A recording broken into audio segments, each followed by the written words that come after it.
خب نفر بعدی خانم نوبت شماست. خودتون رو معرفی میکنید لطفاً. همه دارن نگام میکنن. نکنه بهم بخندن.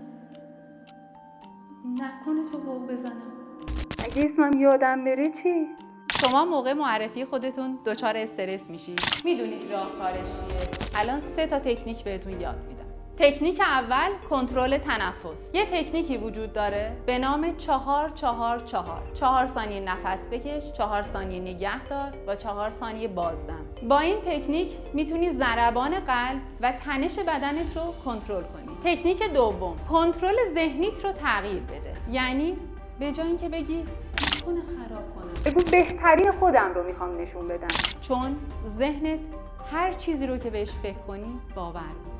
تکنیک سوم، همیشه یه جمله برای شروع داشته باشید. میدونیم که تو هر کاری شروع سخت‌ترین بخشه. پس حداقل یک جمله آماده برای شروع داشته باشید. مثلا من در ابتدای ویدیو میتونستم خودم رو اینطوری معرفی کنم: فرزانه رجب‌زاده هستم و ممنونم که این فرصت رو در اختیارم قرار دادید.